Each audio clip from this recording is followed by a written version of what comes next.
जय शिवराय. खरं तर आज माननीय उपमुख्यमंत्री अजितदादा पवार यांनी माझ्यावर काही भाष्य केलं.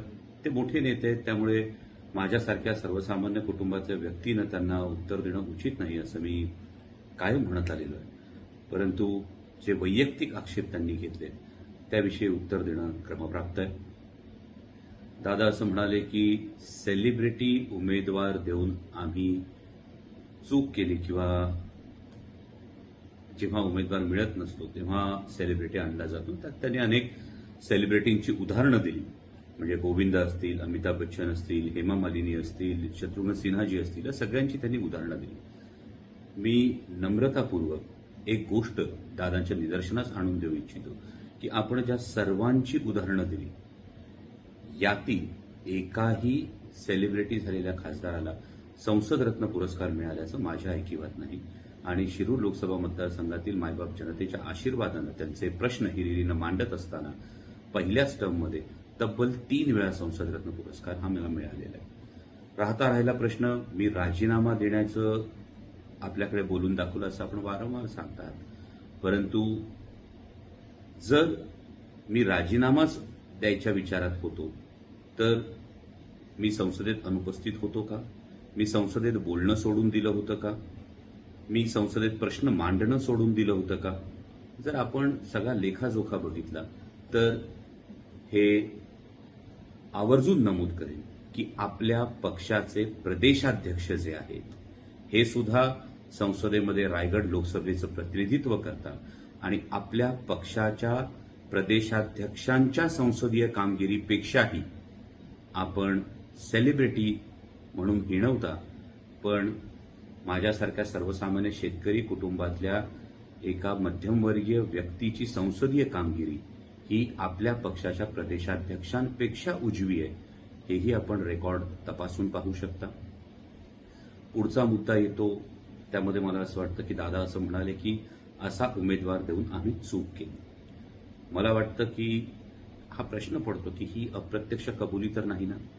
कारण ही चूक ज्या आमदारांचा आपल्याला पाठिंबा आहे म्हणून आपण पुन्हा भूमिका बदलल्यानंतर उपमुख्यमंत्री पदावर विराजमान झालेला आहात, या आमदारांना निवडून आणण्याच्या दृष्टीनं जी शिवस्वराज्य यात्रा निघाली होती ती तुम्ही चूक केलेला हा आज तुम्हाला वाटत असेल तर हा माणूसच त्या शिवस्वराज्य यात्रेची संकल्पना असेल ती राबवणं असेल हे सगळं तो करत होता. विधानसभेच्या प्रचारासाठी सुद्धा आपण एकत्र होतो. इतकंच नाही तर आपली राज्य सहकारी बँकेची चौकशी सुरू झाल्यानंतरही ही शिवस्वराज्य यात्रा माननीय प्रदेशाध्यक्ष जयंतराव पाटील साहेब यांच्या साथीनं आम्ही पूर्ण केली आणि आपणच निवडणुकीचा निकाल लागल्यानंतर याविषयी कौतुक सुद्धा केलं. त्यामुळे मला वाटतं की केवळ भूमिका बदलली म्हणून ही भाषा बदलते आहे का, हा एक मोठा प्रश्न निर्माण होतो.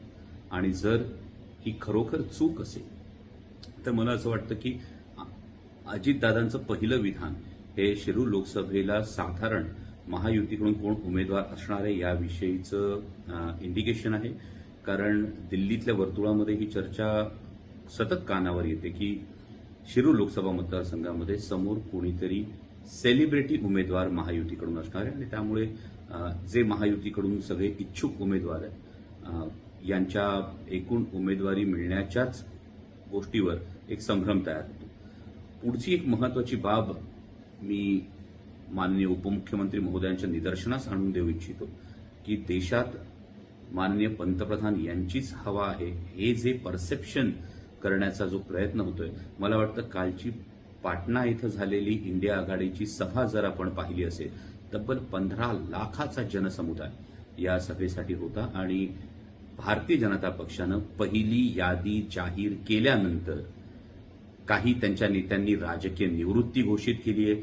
गौतम गंभीर असतील, त्यानंतर असनसोलमधून ज्यांना उमेदवारी असेल ते असतील, या सर्वांनी आपली तिकीटं परत केलेली आहे.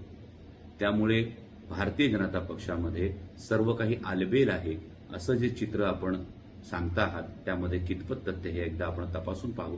आणि सरतेशेवटी खरं तर मी या आधीपर्यंत सगळे संकेत पाळले, खाजगीत झालेल्या गोष्टी न जाहीर करण्याचा जो एक अलिखित संकेत असतो तो मी कायम पाळला. परंतु आपण वारंवार या गोष्टींचा उल्लेख करत असाल तर मी नम्रपणे आपल्याला एकच प्रश्न विचारू इच्छितो की जर असा उमेदवार देणं ही चूक असेल तर मग 10 वेळा आपण माझ्यासारख्या सर्वसामान्य कार्यकर्त्याला तुमच्या पक्षात या हे निरोप पाठवण्याचं नेमकं कारण काय? लपून छपून भेटीगाठी करण्याचं कारण काय? त्यामुळे मी नम्रपणे एवढंच सांगू इच्छितो की मला जी आदरणीय पवारसाहेबांनी संधी दिली त्या संधीप्रती प्रामाणिक राहण्याचा मी प्रयत्न केलाय. मी माझी संसदेतली जी काही कामगिरी आहे ती त्याचा संपूर्णपणे लेखाजोखा हा पब्लिक डोमेनमध्ये आहे, तो आपण पाहू शकता. आणि त्यामुळेच मी ठामपणे सांगतो की जी भूमिका मी घेतली त्या भूमिकेवर मी कायम आहे, मी कायम राहीन. माझ्या शिरूर लोकसभा मतदारसंघाचे प्रश्न हिरिरीनं मांडण्यासाठी मी सदैव कटिबद्ध राहीन. पुण्याच्या पूर्व भागातील 1938 पासून ग्राहकांना गुणवत्ता व सेवेची हमी असलेले अग्रवाल स्वीट्स म्हणजे नुसती परंपरा नाही तर चोखंदळ खवयांसाठी मेजवानी आहे. स्वर्गीय मुन्नालाल अग्रवाल यांच्या प्रदीर्घ वारसा सांभाळत अग्रवाल कुटुंबियांनी स्वीट्समध्ये ग्राहकांची गरज ओळखून अस्सल तुपातील पदार्थ आणि तत्पर सेवेचा वारसा जपत फूड क्षेत्रात नावलौकिक मिळवला आहे. हडपसर, गाडीतळ व आकाशवाणी रविदर्शन येथील अग्रवाल स्वीट्सच्या शाखेला नक्की भेट द्या.